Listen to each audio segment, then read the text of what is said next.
Hi, this is Peter Francho, your state comptroller in Maryland. You're listening to the Conduit Street Podcast, the official podcast of the Maryland Association of Counties.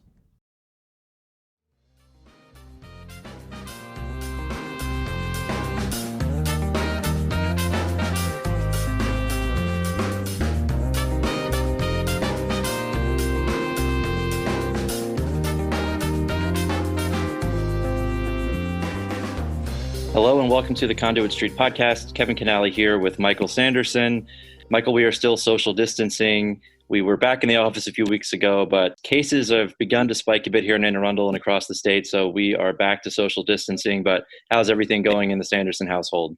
Doing okay. We're staying smart. When we're out, we're wearing masks. We're trying to pay attention to all the smart people giving us guidance and just be wise about all this. So how about you and your family? Doing very well, thank you. Same here, always wearing the mask, trying to be smart. And I think that's what everybody's doing these days. But today on the podcast, we are going to talk about school reopening, and we're going to get into elections on the back half. And Michael, I'm very pleased today we have a special guest with us. We have Howard County Superintendent Dr. Michael Martirano. Dr. Martirano was named superintendent for Howard County Public School System in July 2018 after serving as interim superintendent since May 2017. He's an educator for more than 35 years, and he considers himself a teacher first and foremost. Dr. Martirano, thank you so much for being with us today. I'm glad to be here. Looking forward to this conversation. So, Dr. Martirano, today we're going to focus on school reopening. It's obviously a topic that's on everyone's minds. We're pleased to have you with us, and I guess Howard County has just cast its lot in the last several days for the first semester to open as a virtual offering and keeping an eye on the path forward. We thought this was really timely. We've heard from a number of our listeners and members that the decision on school reopening is a really big pivot one for communities across the state. So we're glad to have you join us today and sort of walk us through sort of what your board and you had to grapple with in reaching this decision and what steps you're thinking about for the weeks and months ahead. I think first and foremost in Howard County, and I can speak for my colleagues in all the counties in the state of Maryland, that on March 13th, 2020, when the state superintendent closed schools, unprecedented in the history of our state, that we were taking first and foremost the safety and well-being of our students and our staff at the highest level of consideration in all of our decision-making, making certain that students were taken care of by providing them with meals, by making certain that they were safe, by providing them with the necessary tools as we supported our teachers as well as they were building up to deliver instruction in a virtual way, which has never happened, and again, in the history of our school system. So as that continued, we are now in week 19. It's been 19 weeks since that date. We are now all grappling with the decisions to open schools. And again, my background is as a science teacher, science and math teacher, leading with the science and understanding our data points, understanding where we are with the number of cases and the percent of the spread in the state of Maryland and individual counties. And the ability to keep our students and staff safe was the predominant matter in our thinking. So the Howard County Board made the decision to start virtually for the first 2 quarters, 18 weeks, and with the understanding that I will reevaluate that decision as we get closer to the end of the first semester. And again, looking at our data, because we want to make certain that all of our students and staff are safe as we build out a virtual model. So the thinking behind this has been predicated on solid data around surveys we put out to our parents and staff, the data regarding the health issues, communication with our health department, and making the very best decision that we can in this space right now. Actually, I think you just anticipated my first prompt question, which is having the data guide this probably has to be a mix of both the public health data from your health department and from the state and so forth on testing rates and positive rates and so forth, but then also parents and the staff perspectives and their concerns and so forth. Can you walk us through how you weigh all that stuff together? That's got to be there's no plug and play formula here, right? That says once it's at this percent, then we do X. You're absolutely right. I mean, we are operating under assumptions that shift in front of us, that there has been no guiding factors in the past to guide us through this. So we are creating our own data points from surveys and information that we're receiving from our parents. Obviously, the data which we're looking at from the health department as far as the spread. And a piece which has been dominant in this is the polarizing effects of this from individuals who say, let's go to a completely normalized school and I will risk this, as opposed to the individuals on the other end of the continuum who say we need to remain in a completely virtual option until a vaccine is available. That's the assurance that individuals want. So we pushed out a survey that we had an incredible response from our students, parents, and staff. And the indication was that over 60% of our staff respondents were quite concerned or extremely concerned about their own safety and well-being. And that was a guiding factor. And again, the amount of communications that come into all of our superintendents from emails, formal, informal, is creating that database of information for us to make good decisions in this time where there is no comparison to anything that we've done like this before. And you're certainly not alone in announcing your plan for the fall. I believe 9 jurisdictions now have announced, and I believe that the jurisdictions, the school boards have until August 14th to submit their plans to the state. But let's talk a little bit about some of the challenges with bringing kids back to school in this environment. We all know that they'll have to maintain social distance on school buses, providing them with the proper personal protective equipment, students and teachers and staff, and just getting kids to wear a mask. It sounds like a major undertaking, at least logistically, even when you take out ensuring the health of everybody involved.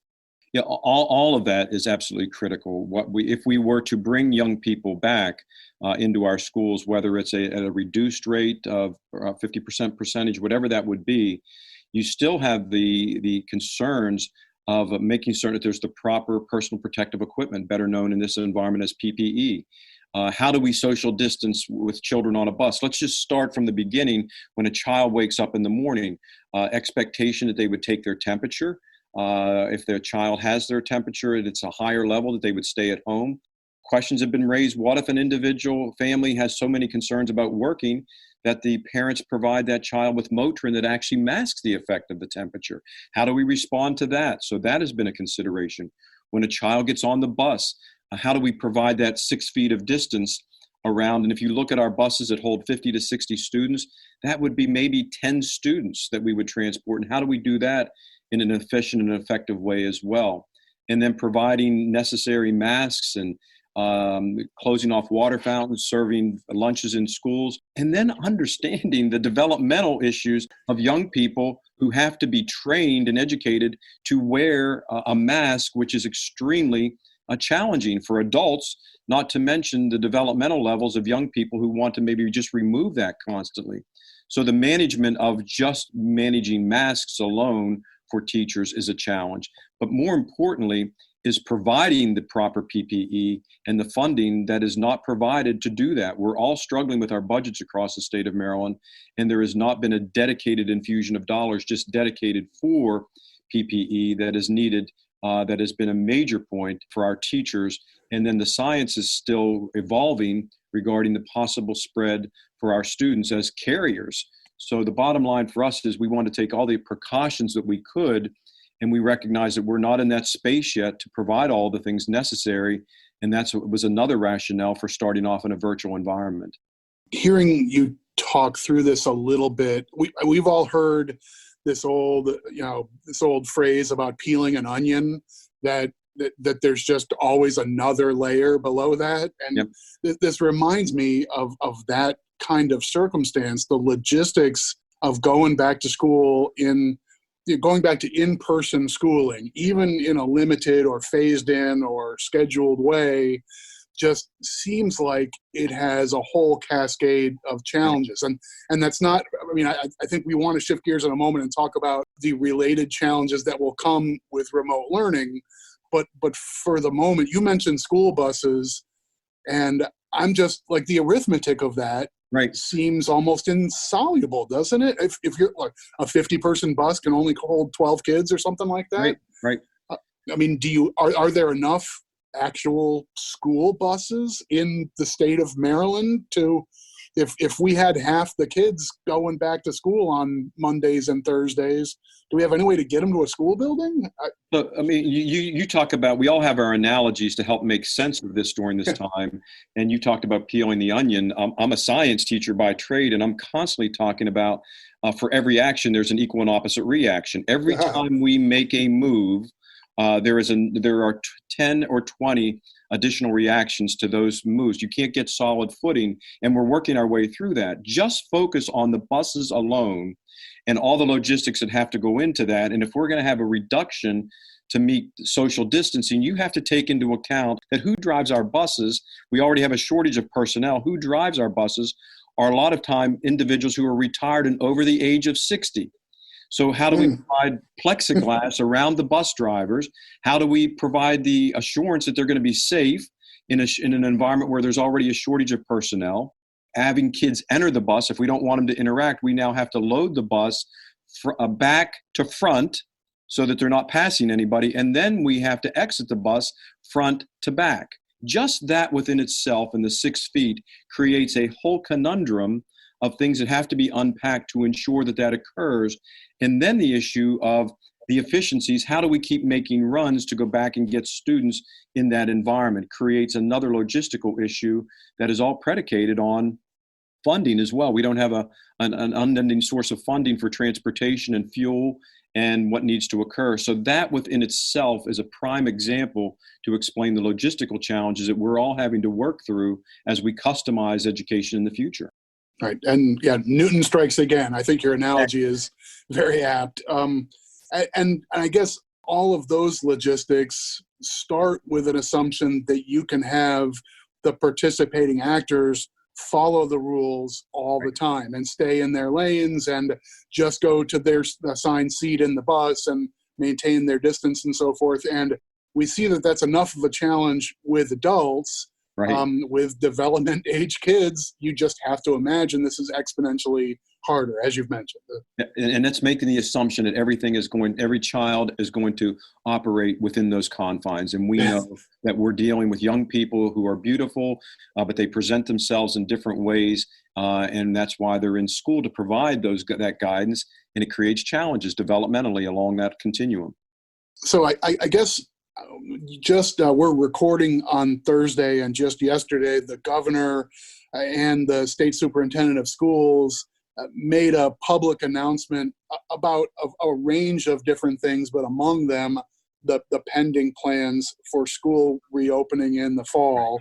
And I mean, we're still trying to process that, but I guess the principal takeaway for you and other decision makers in the school systems is wisely develop your local plans. There's not going to be a state template that says you must do A or B, or you can only choose this if that. Am I reading that correctly, or is there some guidance sort of under the skin level there? Well, I know I can speak for my colleagues, the superintendents in the state of Maryland, when I say this. We're greatly appreciative of the guidance from our state superintendent, Dr. Karen Salmon, as well as our governor, Governor Hogan, regarding the flexibility of not putting mandates on it. They have provided for us 13 guiding tenets that need to be considered in the development of our plan, and all of us are using those.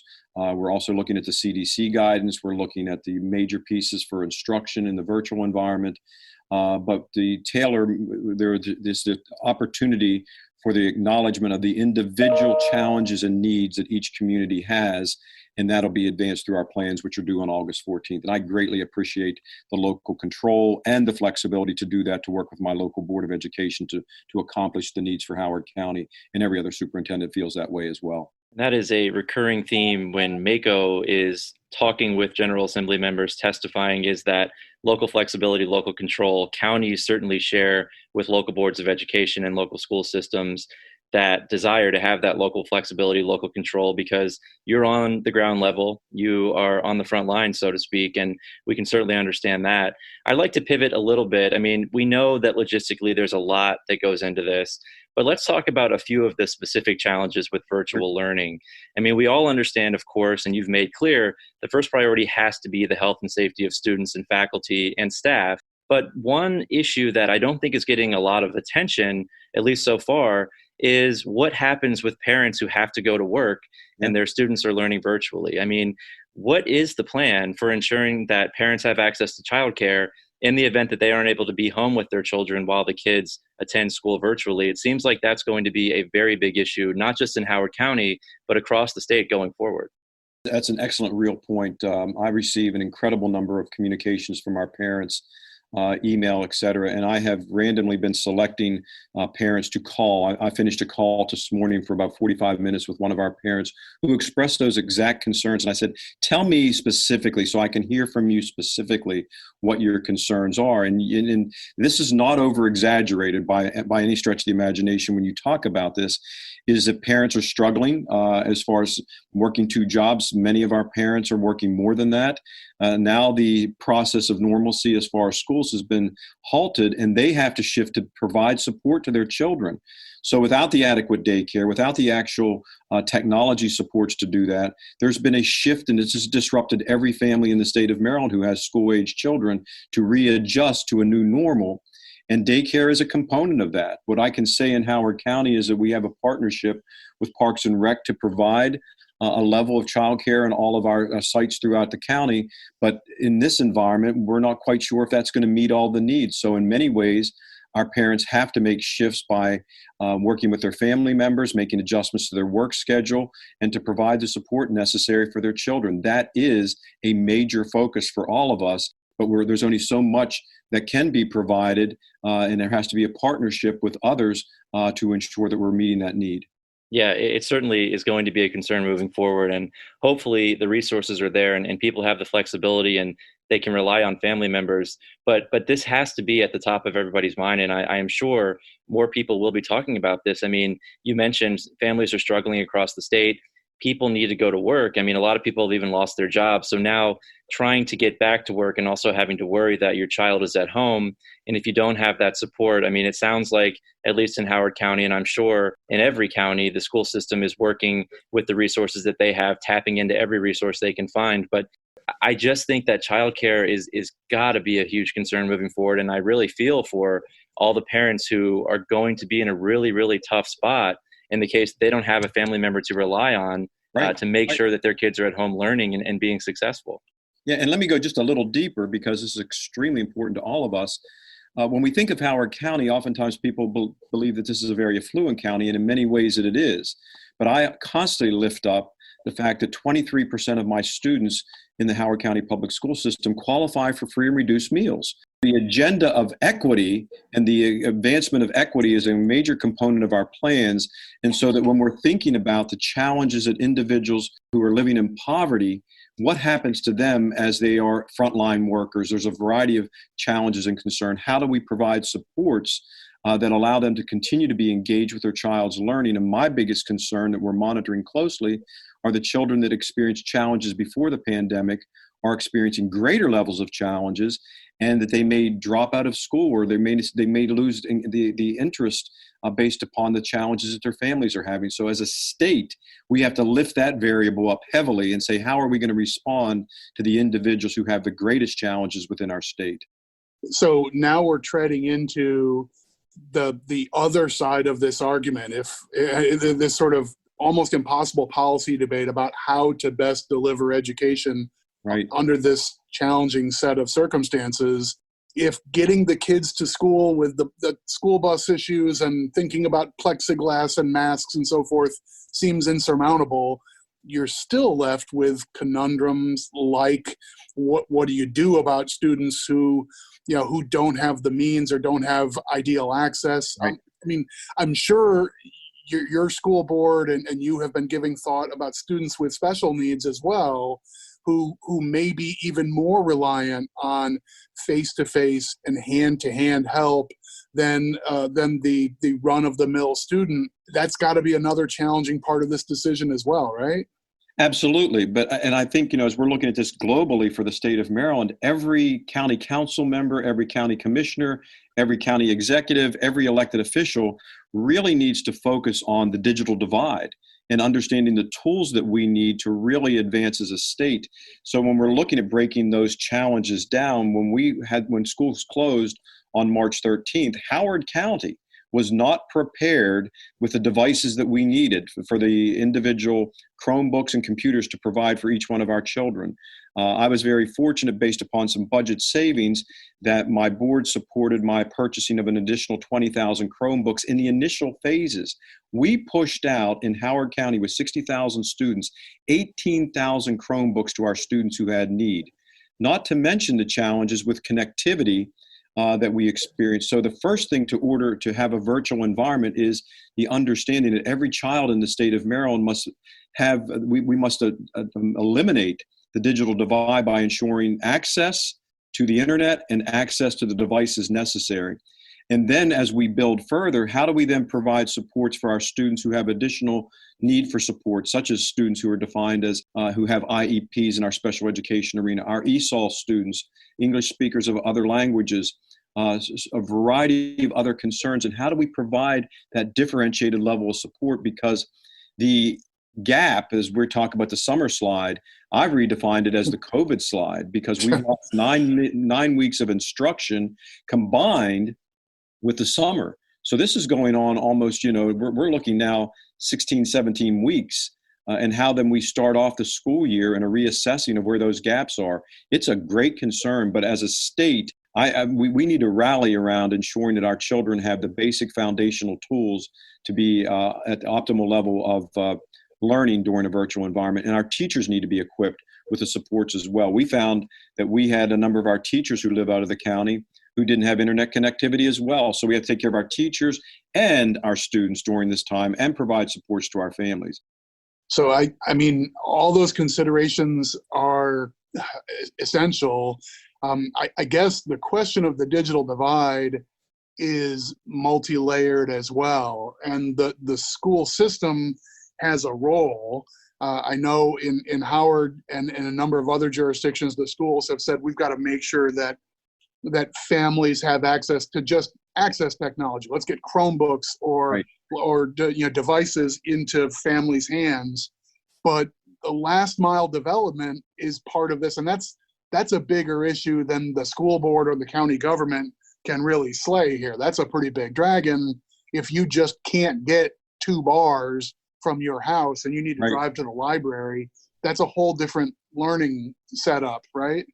That is correct. And we found that the data that we pushed out with our initial survey for individuals who needed Chromebooks, that was just as prevalent for our staff members as well. So you have to provide the tools for the individuals providing the support to students. You can't be eliminating that thought process.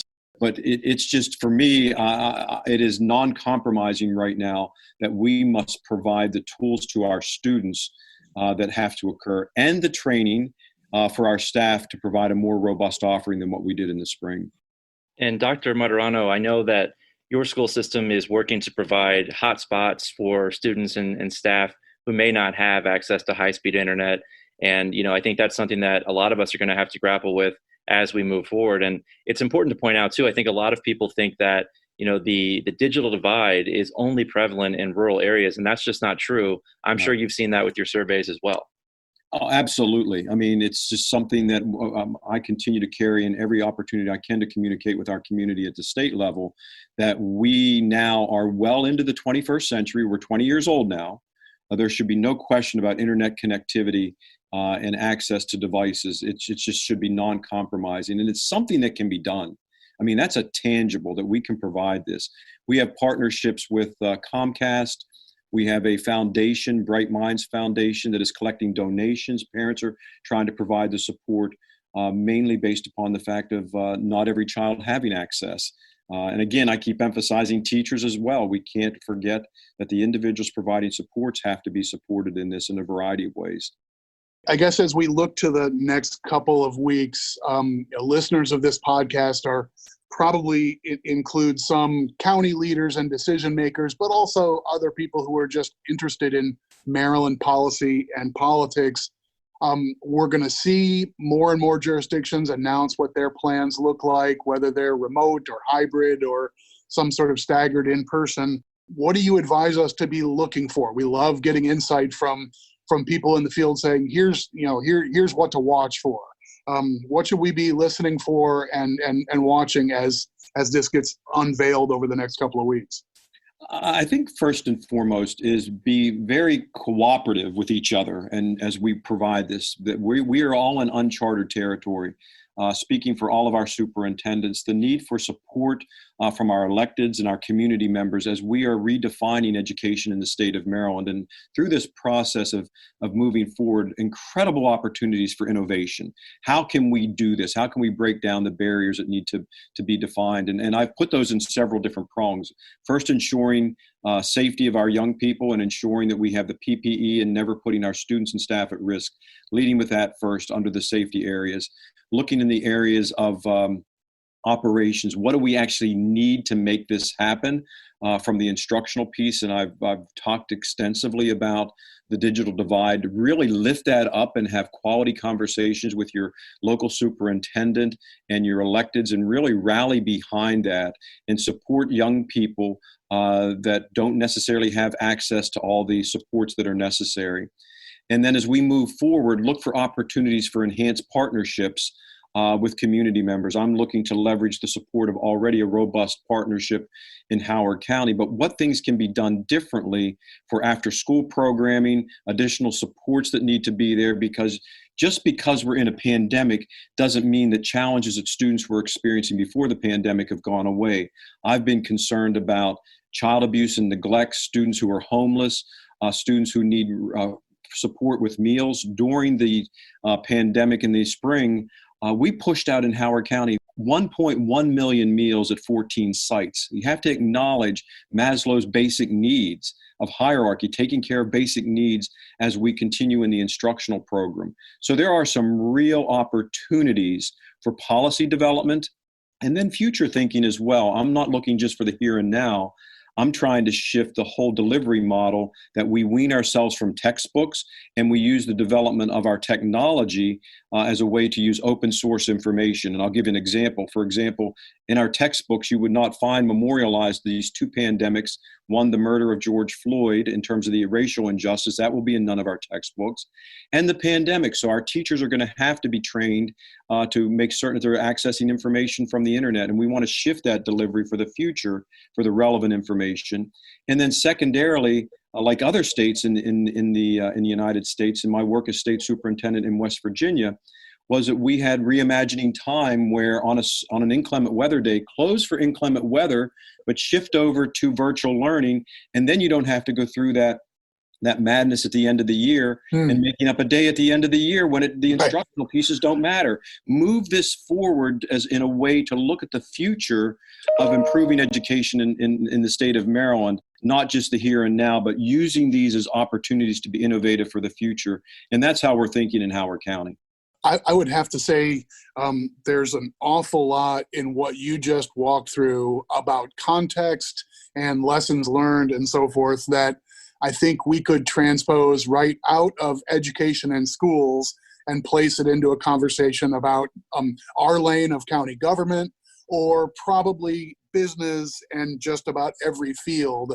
We don't want to make light of an awful situation for a lot of families and a lot of businesses, but we are going to come away from this with maybe some barriers broken down. So right. Yeah, we'll learn from this, but understanding the context that everybody's making tough decisions, I think, is a really foundational idea for every level right now. Those are points well taken. Yes, thank you. Well, Dr. Martirano, thank you so much for being with us today. I think you've made clear here today that schools provide a lot more than just academics to children. In addition to reading, writing, and math, they learn social and emotional skills, they get exercise, access to mental health support, other things that just can't be provided with online learning. We really appreciate you being with us today. Before we let you go, are there any closing thoughts that you have for our listeners? In this process, as simple as it may sound, we're all in this together.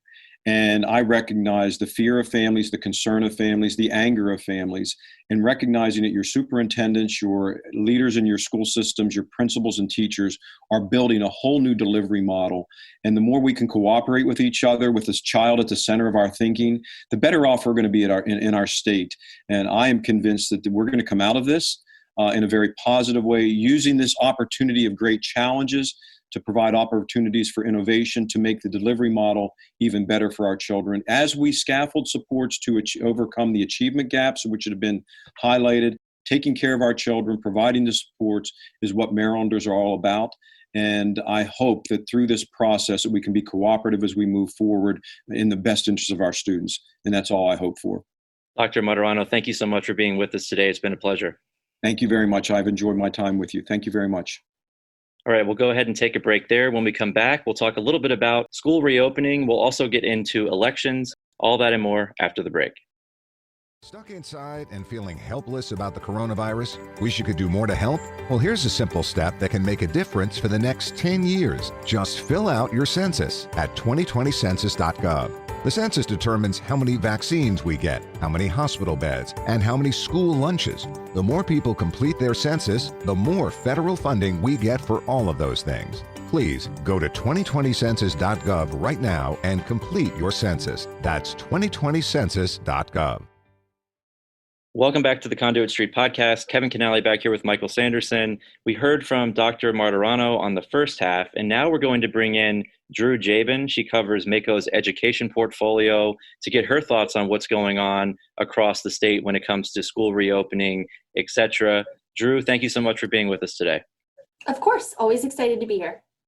And so I guess the first thing we should point out, Michael and Drew, is that county governments have a unique role in Maryland when it comes to schools. We provide significant funding to our local school systems, but we have no say in curriculum and school reopening decisions, et cetera, right? So while we provide funding, that's why we had Dr. Martirano on to talk about what kind of goes into the thought process of school reopening, because that is not a county government decision. Right, and that's one of the weird facets of our blended government in Maryland is that there's a fair number of buildings out there that say the name of the county on the building or on the letterhead. And it's easy to think, well, I'm gonna write a letter to my county commissioners and let them know I'm mad about this thing that's happening at social services or at the public schools or at the library. And those are basically autonomous units of government that are funded and supported by counties and county leaders, but they're delivering services sort of independently of us. So the schools are their own entity for decision-making and curriculum and that kind of stuff. We work hand in hand in trying to serve the same community, but it's the superintendents and the school boards making the call on this kind of stuff, even though people are, in fact, sending letters to their county commissioners and their council members and so forth. It's really school stuff. Right. And so, Drew, I know that you have a great piece on the Conduit Street blog that details school reopening plans across the state. I know you're updating it regularly. I said on the front half that 9 LEAs made a formal decision about how they will educate students in the fall. And I think I may have been a little bit off there. What have you seen so far in terms of school systems, school boards coming out and announcing what they're going to do in the fall? Yeah, so today is July 23rd. It's up to 10 counties now, large counties, small counties, urban, rural. Everyone so far has decided to go virtual for the beginning of the fall semester, if not the entirety. The deadline to submit plans is August 14th. So basically, as I'm sure you heard from Dr. Martirano earlier, each local education agency is in the process or has already voted on a plan to educate students in the fall, basically under the guidelines that MSDE, the Maryland State Department of Education, sets. So these are all due to MSDE by August 14th for review. And Drew, Michael mentioned on the first half that the governor and Superintendent Karen Salmon yesterday evening had a press conference where they announced some additional guidelines for local school systems and following CDC guidance, et cetera. But there are also some guardrails that they put up, correct? Can you get into a little bit about what was announced yesterday, July 22nd? Yes. So Dr. Salmon, she reiterated her previous statements that locals will need the flexibility in determining how to reopen for their own counties. So there's been quite a push from education advocates around the state to mandate statewide virtual learning. And yesterday, Dr. Salmon addressed this. She reiterated previous statements that locals are going to need flexibility in determining how to reopen. She also, as you mentioned, announced some guardrails, including guidance on mask usage and what to do in the case of a positive test when schools do reopen. Dr. Salmon also explained that LEAs will need to meet a series of benchmarks in order to reopen, which include incorporating equity as a component in the local recovery plan, adopting and following health procedures that are outlined by the CDC and MSD and local health departments, ensuring transportation is safe for all students, basically a bunch of things to ensure the safety of everyone involved in the process of reopening schools. I think we have to imagine that in the event we have Maryland districts who decide to do in-person schooling, either in some sort of staggered way or as an opt-in or some combination of those things, we have to imagine that even those plans will have to be fluid, right? Even if a county looks at their positivity rate and their cases locally and they say, we think we're at low enough risk that we can do in-person schooling as a component of our offerings, that calculus might change if you end up with 11 positive cases in one elementary school, right? And then suddenly you've got 6 pods of kids who need to take 3 weeks off. Yeah, definitely. Yesterday, as I mentioned, they put out the paper that outlines the response to a confirmed case of COVID in a school, childcare program, youth camps. It says that you need to communicate what's happening, notify the people who must be quarantined, and then the actual process of isolation, exclusion, quarantine, and then the return. I think the bottom line here is that this is unprecedented. As Dr. Martirano mentioned, everybody is doing the best that they can. There are so many challenges when it comes to doing this. And I think that he made a good point about everybody coming together and trying to work toward a common goal. Again, everybody wants kids back in schools, but I think we need to understand the challenges here and try to provide support in any way that anybody can to our local school boards and LEAs to make sure that they have the support that they need from the community to get these kids back in school. One thing that we talked about on the front half and that I want to get back to because I think it is super important. One thing I didn't hear last night from Dr. Salmon, I think someone may have asked a question about childcare. Dr. Martirano mentioned that the Howard County school system is doing everything they can to work with community partners, but that a lot of this will fall on the families of children who are going to be distance learning. I can't get over the fact that we don't have a plan to do this, and this probably goes back to this being an unprecedented situation, but I want to get both of your thoughts on how much of a challenge this is actually going to be, whereby parents need to go to work, and if their kids are home distance learning, especially younger children, how are they going to make sure that they have the childcare that they need, again, to be successful and to make sure that these children are on the computer and distance learning from home? You're completely right. This is a big topic. It hasn't really gotten the attention that it needs. So most school reopening draft plans have a potential option of a hybrid schedule with AB days for students or AB weeks, where the children would come in a couple of days a week and learn virtually the other days. When you think of childcare, you think of very young babies, infants, children. But there's plenty of school-age children who are not going to be able to be left alone for a typical workday. So what do you do? Childcare centers are already kind of struggling through this pandemic, and this is just, it seems like another huge thing to kind of work through. Right, and it just seems to me like this is an issue that's bigger than the education system.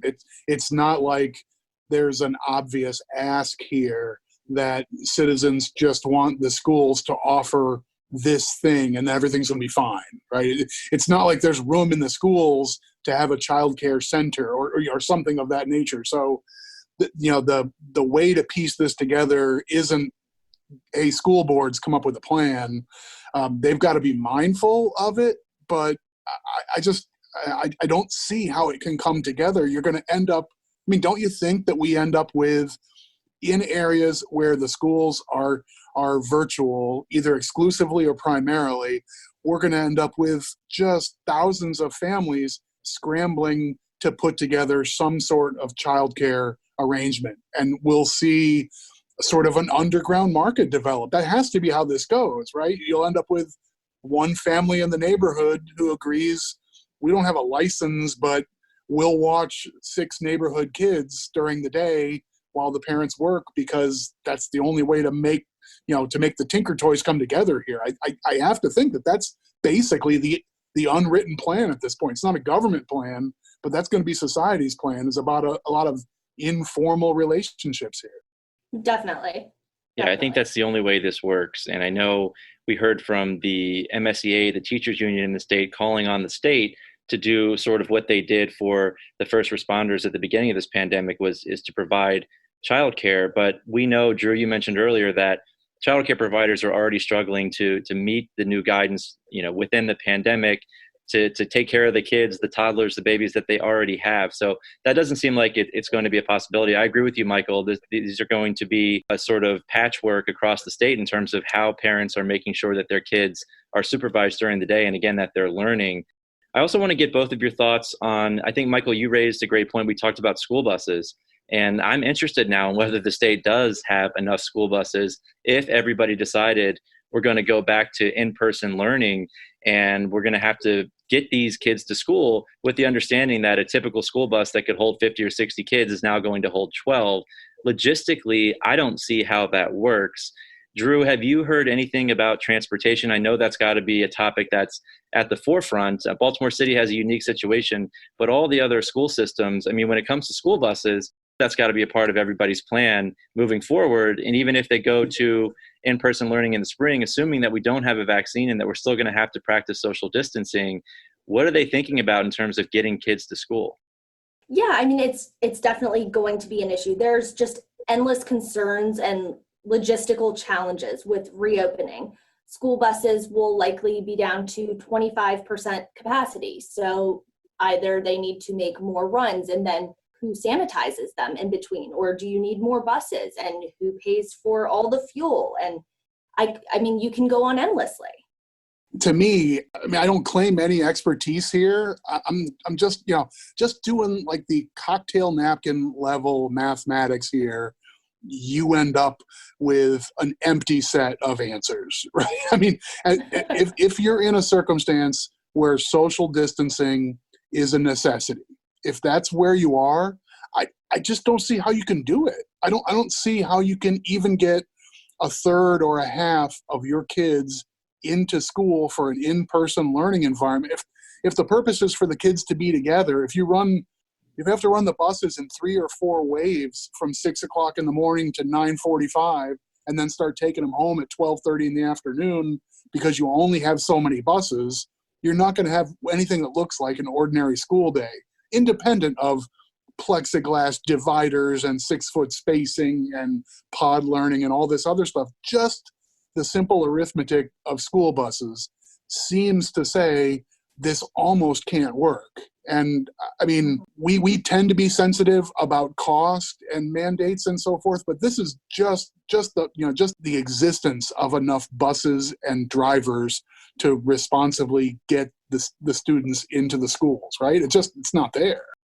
Right. And even if you had all the money in the world, which obviously counties and the state don't right now, even to procure enough school buses and find enough drivers, I think you're right. I don't think that's a possibility at this point. So even beyond the health and safety concerns, there are logistic challenges here that we don't know. We don't know if there is a real solution. And again, this goes back to maybe giving some of these folks some slack and understanding that everybody's doing the best that they can. Everybody wants the same thing. We want to make sure our kids are back in school, that they're learning, that they're doing the best that they can. But this is a fluid process, and it's going to continue to be a fluid process. I agree with you, Michael. Even if a jurisdiction decides we're going to try to do some in-person learning in the fall, things could definitely change between now and then, no doubt about it. I think the Newtonian example of every action has an equal and opposite reaction, or in this case, like a multifold and super complicated reaction. I think that analogy was right on point. Better than my onion. Drew, any closing thoughts on this topic, getting kids back to school, education-related issues, before we move on to probably one of your favorite topics, elections?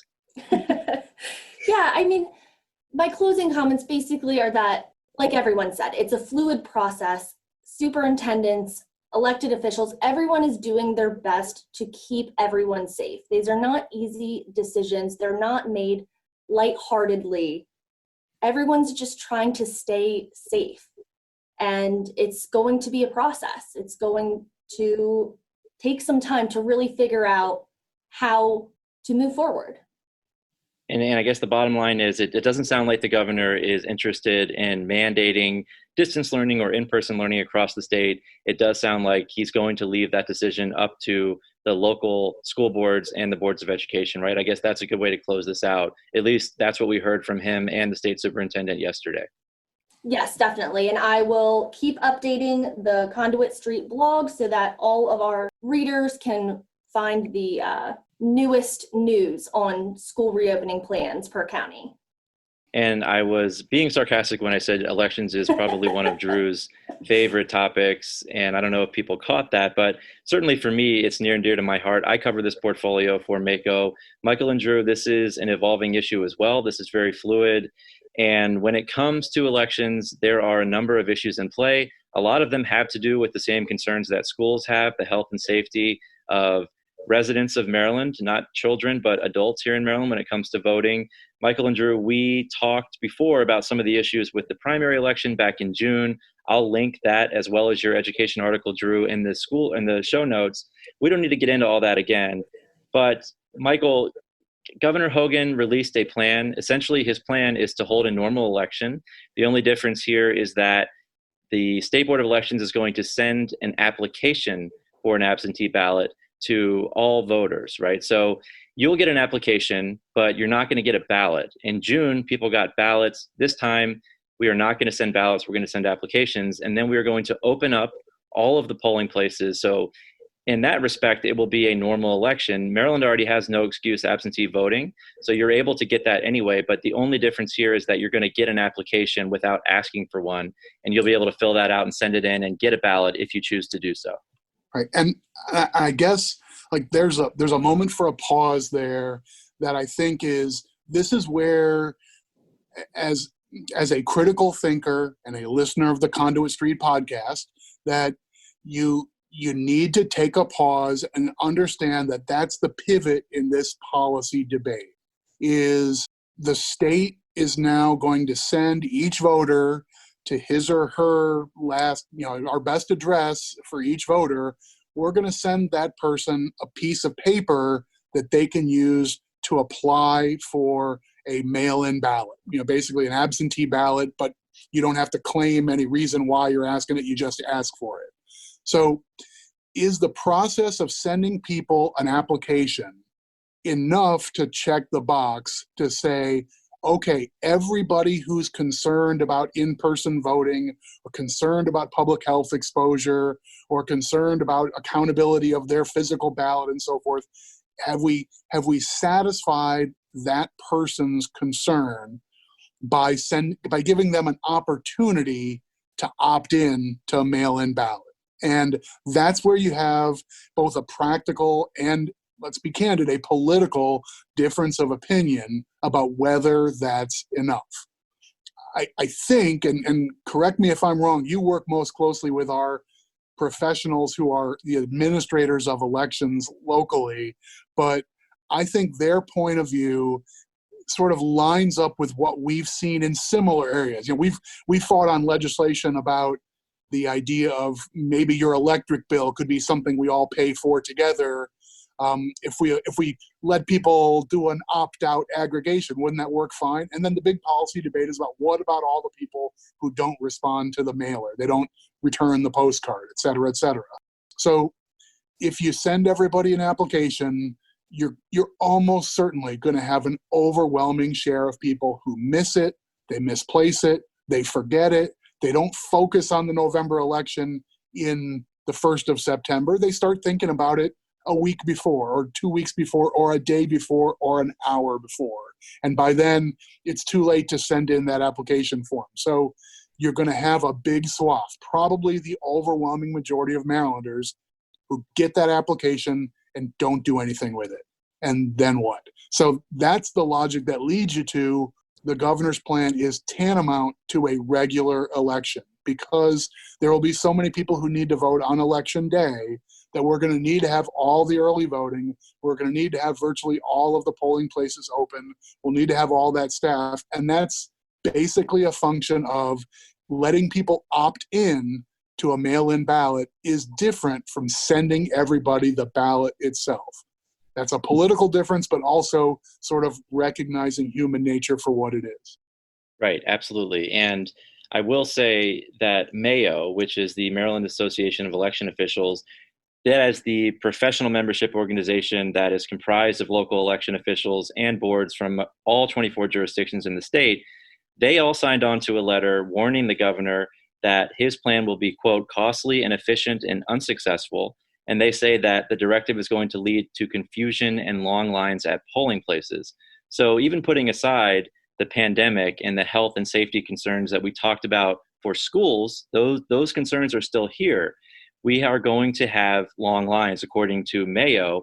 And I guess, I'll break down sort of the justification here. Number one, there are concerns about PPE, personal protective equipment, the availability of, plexiglass and hand sanitizer at every single polling place across the state. So they're worried about that. We know that we're going to have a shortage of poll workers, just like bus drivers in the front half. Dr. Martirano talked about that. They tend to be older. So do poll workers. And we already know that according to MACo, some 8,000 of them have already said they're not coming on election day. They're worried about the pandemic. They're worried about the virus. They don't want to expose themselves to the potential risk of getting the virus. So we're going to have a massive shortage of poll workers. That number is growing every day. And then, of course, we have a shortage of polling places. We know that many community voting sites like schools, senior centers remain shuttered because of the pandemic. And we're already starting to see jurisdictions consolidate polling places. So the issue with consolidation, number one, you're going to have much longer lines because you're going to have way more people that have to show up and vote at a polling place. So instead of having 5, you may have 2. That's going to mean a lot more people and longer lines. The other issue logistically is that if you change a voter's polling place, you have to provide them with 30 days notice. That means more logistical challenges, more mailings for local boards of elections, which are supported by county funding. And if a polling place decides they're going to drop out within 30 days of the election, what happens there? So this is another situation that is fluid. MACo has said that they want to send everybody a ballot, not an application. They, of course, want to have more in-person voting sites than we had back in June, but not every single polling place. Have the ballot drop boxes, have more in-person options, but we should still send everybody a ballot.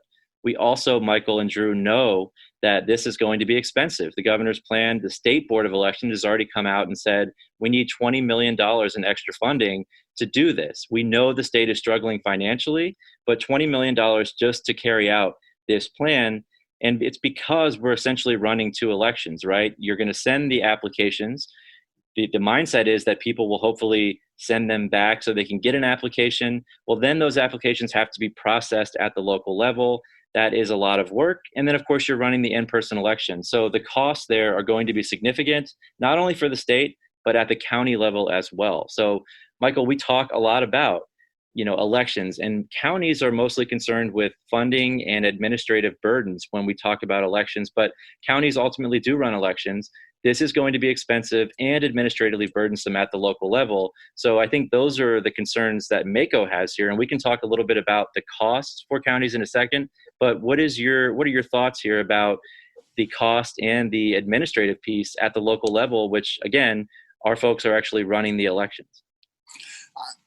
I guess I would say, I think the introduction of the relatively big ticket cost number, $20 million or thereabouts, as the price tag that the State Board of Elections and their staff have come up with to say to conduct the elections the way the governor has announced he wants to do them is going to be really costly. And so we're going to submit a budget amendment for a bunch of new money. And we don't know the details of how that's going to look, but $20 million right now is a big ticket when the state we know is already they're already up against some really tough decisions, like undoing cost of living adjustments for state employees or employee furloughs or just discontinuing entire programs. I mean, that's the situation the state is already in part because we're pacing the floors wondering if the federal government's going to come with any assistance. But it seems to me that the policy debate a week ago was sort of what's the best way to do this. And a lot of our local election administrators were really frustrated with what they heard from the governor. Now there's an extra wrench in the works. If it requires an appropriation of a whole bunch of new state dollars to make this work, is this an off-ramp for that policy? Does that become a reconsideration? Does that mean the Board of Public Works, with its 3 votes, is really the place where this gets hashed out? I mean, what if the Board of Public Works says no to the budget amendment or to whatever funding contracts or whatever would be required? They say, we just don't think it's worth spending $6 million on protective equipment for all these in-person poll workers. Let's just do another let's do another mail-in primarily election. Let's just do a better job than in June. I don't know how that might have changed the decision-making process politically, but I think the dollar amount puts that back in play. Yeah, I agree. And, at the local level, there will be a lot of costs for training, personal protective equipment, extra staff, should they be available. That's going to be expensive. And we know that the state board said that locals will be responsible for $3.6 million for the return postage for the 2 mailings that are going to be associated with the November election. The state will reimburse half of those costs. But again, processing the ballots that you're receiving and running an in-person election at the local level, it's going to be very expensive. We know that counties are facing the same budget crunch that the state is facing. I think that's a great point about the BPW. And Drew, you covered Board of Public Works for MACo. They'll be meeting again in a few weeks. They just met yesterday as we record here on Thursday. But Michael, that's a great point. And I assume this will be in front of them. But look, the bottom line here is that we have our locals who are on the ground, these professionals. They are frustrated, Michael, like you said. They're very worried about actually being able to pull this off. I mean, even though there's a plan in place, the question is, can we even do this? We don't have the poll workers. We don't have the polling locations. What are we going to do? And that assumes that we don't have another wave of COVID combined with the flu in the fall, because if that happens, you're stuck, because now that you haven't mailed ballots, what do you do if people physically can't go and vote? The issue here is that if we're going to mail ballots, we need to get a vendor very, very quickly so that they can start printing these ballots and that we don't have the same issues we had back in June. So this is again, a fluid situation, but the governor is defending his plan. He's the one who has the authority under the state of emergency to decide how this is going to work. And so far, it doesn't look like he wants to turn heel on this. It looks like they want to move forward, but we're just going to have to wait and see. Right.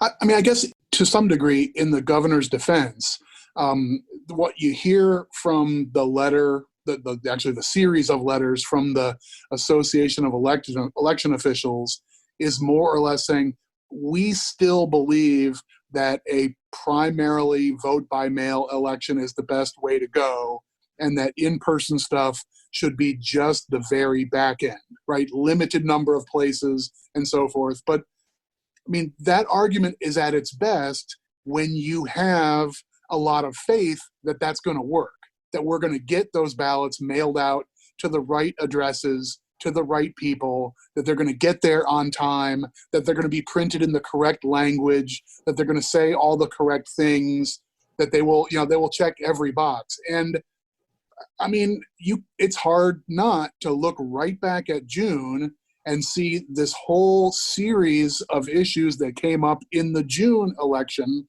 that was effectively conducted that way, and that you had people in multiple jurisdictions waiting and waiting and waiting to receive their ballot by mail. They had to wonder whether they were going to be able to vote by mail because they really wanted to.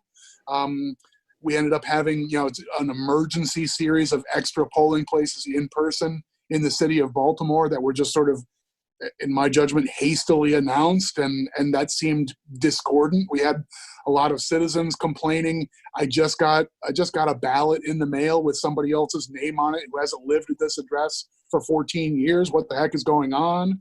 My son just got a ballot sent to an address in North Carolina where he went to college 7 years ago. I mean, this whole list of, Keystone Cops kind of stuff happened just a couple of months ago. So to say that we'll just mail everybody a ballot and it'll be fine, there is a point of view that says, well, we had a chance to do that and we dropped the ball. It's tough to say, let's just go back and try to do the same thing again.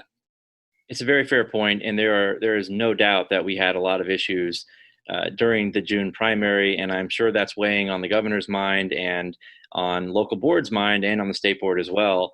I do think that the concerns here are, health and safety related, and again, just the ability to pull this off.